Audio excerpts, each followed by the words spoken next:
Cooking with Kaveri ಲಾಗ್ಸ್ಗೆ ಸ್ವಾಗತ. Please ನನ್ನ ಚಾನಲ್ನ ಸಬ್ಸ್ಕ್ರೈಬ್ ಮಾಡಿ, ಆದಷ್ಟು ಶೇರ್ ಮಾಡಿ. ನಾವು ಇವತ್ತೇನು ಮಾಡೋಣ, ಆರೋಗ್ಯಕರವಾದ ಕಿರಿಕ್ಸಾಲೆ ಪಲ್ಯ ಮಾಡೋದು ಹೇಗೆ ಅಂತ ತಿಳ್ಕೊಳ್ಳೋಣ ಬನ್ನಿ. ಮೊದಲ ಕಿರಿಕ್ಸಾಲೆಯನ್ನು ಇದು ಹೊಲದಾಗೂ ಸಿಗ್ತೈತಿ ಮತ್ತು ಸಂತೆ ಒಳಗೂ ಸಿಗ್ತೈತಿ. ನಾವು ಸಂತೆ ಒಳಗೆ ತಂದೆ ನೋಡ್ರಿ, ಸೀಸನ್ ಇಲ್ಲ ಅಂಥೇಳಿ. ಸೀಸನ್ ಇದ್ದಾಗ ಹೊಲ್ದಾಗ ತಂದು ಮಾಡ್ತಿರ್ತೀವಿ. ಇದು ಮೊದಲ ಇವನ್ನೆಲ್ಲ ಸೋಸ್ಕೋಬೇಕು, ಸೊಪ್ಪನ್ನು ಸೋಸ್ಕೋಬೇಕು. ಅದ್ರ ಕಡೆ ಸ್ಟೆಮ್ ಇದು ಇರ್ತೈತಲ್ಲ, ಕಡ್ಡಿಗತ್ತೆ, ಅದನ್ನು ಸೋಸಬೇಕು ನೋಡಿರಿ. ಇದು ಭಾಳ ಐರನ್ ಕಂಟೆಂಟ್ಸ್ ಇರ್ತೈತೆ ಇದ್ರಾಗ. ಇದನ್ನು ತಿನ್ನೋದ್ರಿಂದ ಆರೋಗ್ಯಕ್ಕೂ ಒಳ್ಳೆಯದು.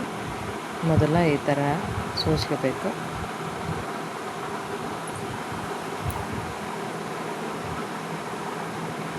ಸೋಸಿ ನೋಡಿರಿ, ಇಲ್ಲಿ ಸೋಸೈತಿ. ಇದನ್ನೇನು ಮಾಡಬೇಕು, ತೊಳಿಬೇಕು. ನೀರಾಗ ಒಂದು 5 ನಿಮಿಷ ಬಿಡ್ಬೇಕು. ಅದು ಮಣ್ಣೆಲ್ಲ ಇಳ್ಕೊಂಡ್ಬಿಡ್ತೈತಿ, ಮಣ್ಣು ಅದು ಇರ್ತೈತಲ್ಲ. ಹೀಗಾಗಿ ಎಲ್ಲದನ್ನು ನೀರಾಗ ಬೇಸಾಗ ಸ್ವಚ್ಛಗೆ ತೊಳೆದು ಅದು ನೀರು ಇಳ್ಕೊಳಕ್ಕೆ ಒಂದು ಪಾತ್ರೆ ಒಳಗೆ ಹಾಕಬೇಕು. ಅಂದ್ರೆ ಅದು ನೀರೆಲ್ಲ ಇಳ್ಕೊಂಡು ನೋಡ್ರಿ, ನಾನು ಜರಡಿ ತೊಗೊಂಡಿನಿ. ಅದ್ರೊಳಗೆ ನೀರು ಇಳ್ಕೊಂಬಿಡ್ತೈತಿ. ಮೇಲೆ ಎಲ್ಲ ಒಣ ಇದಿರ್ತೈತಿ ಸೊಪ್ಪು, ಅಂದ್ರೆ ಅಳ್ಕೊಂಬಿಡ್ತೈತಿ. ಅದು ಹೂವು ಅಳ್ದಂಗೆ ಸೊಪ್ಪು ಹರಳುತ್ತೆ ನೋಡಿರಿ. ಮಣ್ಣು ತೋರಿಸ್ತಿಂತಾರೆ ಎಷ್ಟು ಮಣ್ಣು ಇರ್ತೈತಿ ಇದ್ರಾಗ ಅಂತ. ಹೀಗಾಗಿ ತೊಳಿಬೇಕು ಇದನ್ನ, ಸೊಪ್ಪನ್ನ. ಇದು ಸೊಪ್ಪು ಒಂದು 5-10 ನಿಮಿಷ ಬಿಡಬೇಕು. ಬಿಟ್ರಂದ್ರೆ ಭಾರಿ ಚಂದ ಅಳುತ್ತೆ ನೋಡಿರಿ. ಮಣ್ಣು ನೋಡಿರಿ, ತೊಳೆದಿನೆಲ್ಲ ಯಾವ ಫ್ರೀ ಐತಿ. ಹೀಗಾಗಿ ತೊಳಿಬೇಕು. ಅದಕ್ಕೆ ಏನೇನು ಬೇಕಪ್ಪ ಅಂದ್ರೆ ಬೆಳ್ಳುಳ್ಳಿ, ಜೀರಿಗೆ, ಮೆಣಸಿನ್ಕಾಯಿ, ಕರಿಬೇವು, ಕೊತ್ತಂಬರಿ ನೋಡಿರಿ. ಈಗ ಹೆಂಗೆ ಹರಳೈತಿ, 10 ನಿಮಿಷ ಬಿಟ್ಟು ಮಾಡಾಕತ್ತೀನಿ ನಾನು. ತೊಳೆದು 10 ನಿಮಿಷ ಬಿಡಬೇಕು, ನೀರೆಲ್ಲ ಹೋಗ್ಕೊಂತೈತದು.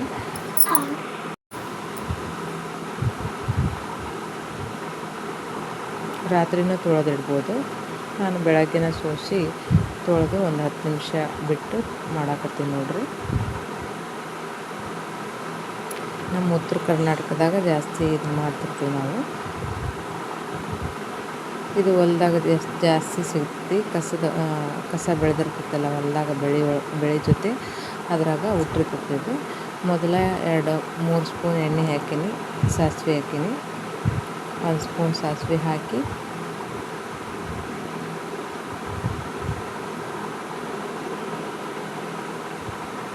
ಅದು ಚಟಪಟ ಅಂದಮೇಲೆ ಜೀರಿಗೆ ಹಾಕ್ರಿ. ಅದು 1 ಸ್ಪೂನ್ ಹಾಕ್ರಿ. ಮತ್ತು ಕರಿಬೇವು, ಮೆಣಸಿನ್ಕಾಯಿ ಜಜ್ಜಿಟ್ಟಿರ್ತೀವಲ್ಲ ಅದನ್ನು, ಮತ್ತು ಬೆಳ್ಳುಳ್ಳಿ ಜಜ್ಜಿ ಹಾಕ್ರಿ, ಅಂದರೆ ಟೇಸ್ಟ್ ಬರ್ತೈತಿ. ಇದಕ್ಕೆ ಈರುಳ್ಳಿ, ಸೊಪ್ಪಿನ ಪಲ್ಯಕ್ಕೆ ಯಾವಾಗಲೂ ಬರೀ ಬೆಳ್ಳುಳ್ಳಿ ಹಾಕಿದ್ರೆ ಚಲೋ. ಅರಿಶಿಣ ಪುಡಿ ಹಾಕ್ರಿ, ಮಸಾಲೆ ಪುಡಿ ಹಾಕ್ರಿ, ಸ್ವಲ್ಪ ಮಸಾಲೆ ಪುಡಿ ಹಾಕ್ರಿ, ಭಾಳ ಹಾಕಬೇಡ್ರಿ. ಈಗ ಸೊಪ್ಪು ಇದನ್ನು ತೊಳೆದೆಲ್ಲ ಇಟ್ಟಿರ್ತೀವಲ್ಲ ಅದನ್ನು ಹಾಕ್ರಿ.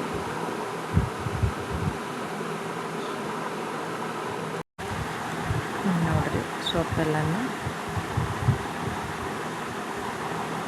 ಹಾಕಬೇಕು. ಇದನ್ನೇನು ಮಾಡಬೇಕು, ಸರಿಯಾಗಿ ಕಲಿಸ್ಬೇಕು. ಮತ್ತು ಲಾಸ್ಟು ಕೊತ್ತಂಬರಿ ಹಾಕ್ರಿ.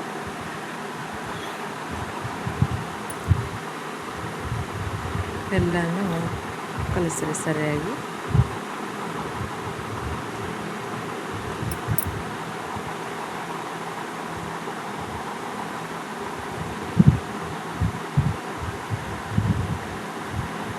ನೋಡಿರಿ, ಇದಕ್ಕೆ ನೀರು ಹಾಕೋ ಅವಶ್ಯ ಇಲ್ಲ.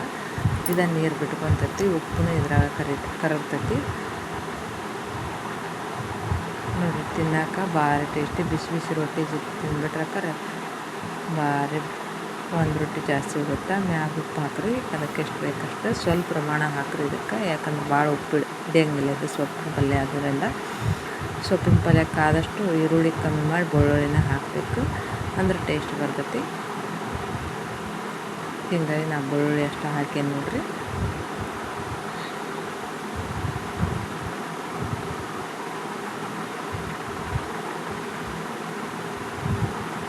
ಈಗ ಸ್ವಲ್ಪ ಬೇಯಲ್ ಬಿಡ್ರಿ. ನೋಡಿರಿ ಎಲ್ಲ ಕಡೆನೂ ಬೆಂದ ಮೇಲೆ ಈ ಥರ ಆಗ್ತೈತಿ. ರುಚಿಯಾದ ಹೆಲ್ದಿಯಾದ ಕಿರಿಕ್ಸಲ್ಲಿ ಪಲ್ಯ ರೆಡಿ ಆಯ್ತು ನೋಡಿರಿ. ನೀವು ಮಾಡಿ ನೋಡಿರಿ, ಕಮೆಂಟ್ ಮಾಡಿರಿ, ಆದಷ್ಟು ನನ್ನ ಚಾನಲ್ ಸಬ್ಸ್ಕ್ರೈಬ್ ಮಾಡಿ ಸಪೋರ್ಟ್ ಮಾಡಿರಿ. ನೋಡಿರಿ ರೊಟ್ಟಿಗಿನ್ನ ಜಿಗಿಟ್ ಹಿಟ್ಟಿನ ಈ ಕಡೆ. ಈಗೇನು ಮಾಡೋಣ, ಮತ್ತೊಂದು ಪಾತ್ರೆ ತಗೊಳ್ಳೋಣ.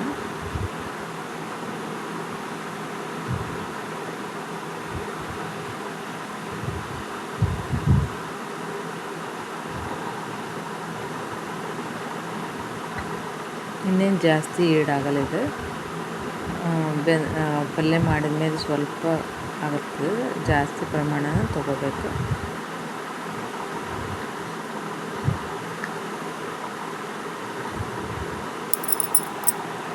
ರುಚಿಯಾದ ಆರೋಗ್ಯಕರವಾದ ಕಿರಿಕ್ಸಾಲಿ ಪಲ್ಯ ರೆಡಿ.